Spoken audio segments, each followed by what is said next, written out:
पश्चिम बंगाल में ईवीएम धांधली के मुद्दे पर नितिन गडकरी ने भाजपा को बुरी तरह फंसा डाला। बंगाल चुनाव के नतीजों के बाद राज्य में राजनीतिक घमासान तेज हो गया है।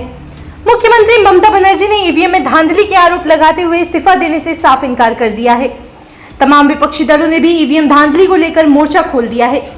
हालांकि बीजेपी का कहना है कि अपनी हार के बाद कांग्रेसी नेता बौखला गए हैं, इसलिए ईवीएम पर दोष मढ़ रहे हैं। लेकिन आज भले ही बीजेपी कांग्रेस के आरोपों का मजाक उड़ा रही हो, लेकिन ईवीएम पर अविश्वास का सबसे पहला दावा उसी के खाते में है। जी हां, साल 2004 के लोकसभा चुनाव के बाद से ईवीएम का इस्तेमाल भारत में चुनाव कराने के लिए हो रहा है।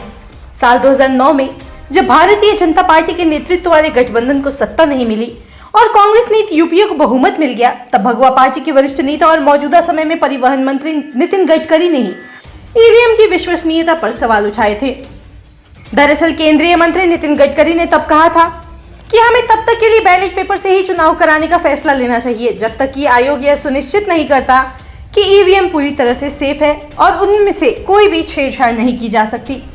बता दें, यह पहला मौका था जब किसी राष्ट्रीय नेता और बड़े दल की ओर से ईवीएम पर सवाल खड़े किए गए थे। भारतीय जनता पार्टी ने तब कई संगठनों की मदद से ईवीएम मशीनों के साथ की जाने वाली कथित धोखाधड़ी को लेकर देश भर में अभियान भी चलाया था। बताते चले इतना ही नहीं, लालकृष्ण आडवाणी ने तो बीजेपी नेता जीवीएल नरसिम्हा राव की किताब democratic at risk, can we trust over EVM machine की भूमिका भी लिखी थी। किताब में उन्होंने ईवीएम मशीन के खिलाफ कई सारे सवाल उठाए थे। हालांकि सिर्फ बीजेपी ही ने ईवीएम मशीन की विश्वसनीयता पर सवाल नहीं उठाए हैं। कांग्रेस, आरजेडी, बीएसपी, टीएमसी और अब तो एसपी भी इस जमात में शामिल हो गई है।